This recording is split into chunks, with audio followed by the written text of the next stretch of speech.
Et donc je voudrais maintenant remercier d'abord tous les propriétaires. On sait que les propriétaires sont souvent très généreux avec le Duats Club, mais particulièrement lorsqu'il s'agit des primeurs, c'est-à-dire tous ceux qui en ont demandé ont répondu immédiatement. Et merci. Et certains sont ici ou représentés par les personnalités importantes de leur staff. Il y en a qui en diront un mot, je pense, tout à l'heure.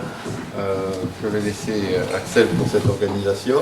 Donc c'est un grand plaisir qu'on l'accueille au Duats Club pour nous animer cette dégustation. Merci Axel.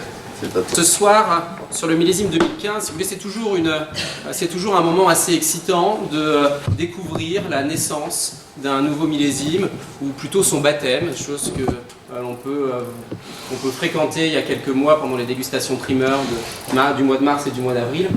C'est toujours assez excitant puisque à cette période-là, on découvre les nouvelles caractéristiques du millésime, on cherche à le comparer, à évaluer les vins, la réussite relative des différentes sous-régions, les différentes appellations de la région.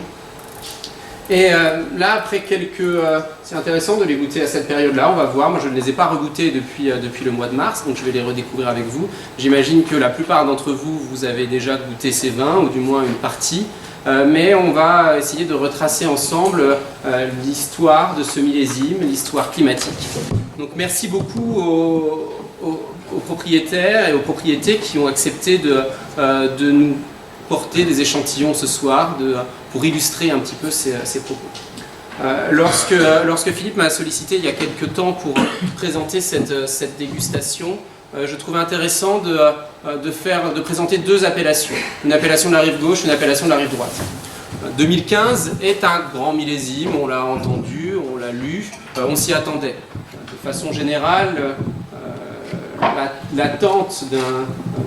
la qualité d'un millésime est assez proportionnelle à l'attente qu'il suscite. 2015 suscitait beaucoup d'attentes. On a commencé à écrire beaucoup sur ce millésime avant même que les vins soient terminés, avant même que les vins soient goûtés.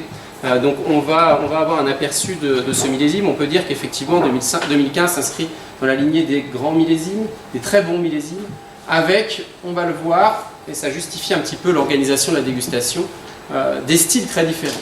La réussite en 2015 n'était pas l'homogénéité absolue, celle des très grands millésimes qui sont réussis partout. En 2015, il y avait des variations liées à des variations climatiques assez locales. Et il faut dire qu'on a de la chance ce soir puisqu'on goûte certainement deux des appellations les plus réussies du millésime, Margaux pour la rive gauche et Pomerol pour la rive droite.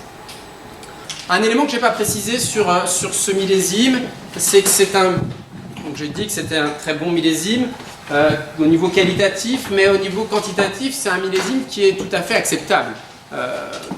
On sort d'une série de millésimes qui étaient parfois compliqués en termes de volume.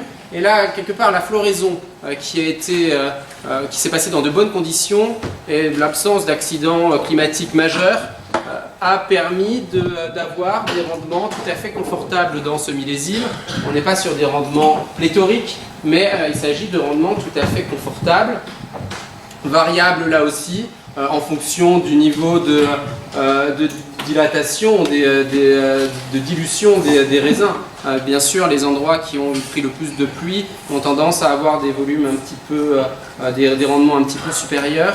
De façon générale, c'est des rendements qui sont assez confortables. Et d'ailleurs, l'idée comme quoi il faut absolument, pour faire de grands vins, il faut absolument avoir des rendements minuscules, c'est une idée qui est bien évidemment erronée.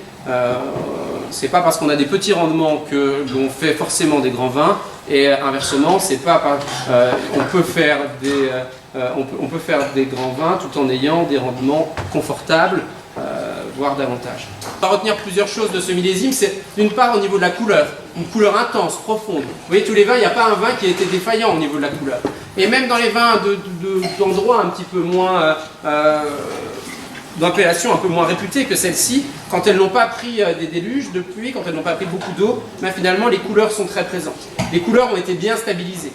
D'autre part, il y a ce fruit qui est présent et qui est assez évident. Il y a les vins aromatiquement sont très lisibles. Enfin, en bouche, on a cette onctuosité. Les vins que l'on a goûtés ce soir étaient des vins denses. Attention, il ne faut pas dire non plus que 2015 est le millésime merveilleux, le millésime du siècle. Je pense qu'il y aura de très grands vins en 2015. Ils ne le seront pas forcément tous, mais quand les endroits qui ont réussi sont certainement de très grandes bouteilles qui mêleront à la fois moelleux, charme, fraîcheur. Et les 2015, on pouvait craindre, quand on voyait se dérouler la saison et quand on voyait les conditions climatiques, d'avoir des vins manquant un peu d'acidité. Ceci démontre que ce n'est absolument pas le cas. Et les vins peuvent conserver l'acidité. Ils ont plus de fraîcheur que la plupart des 2009. Ils ont une densité qui leur est souvent supérieure.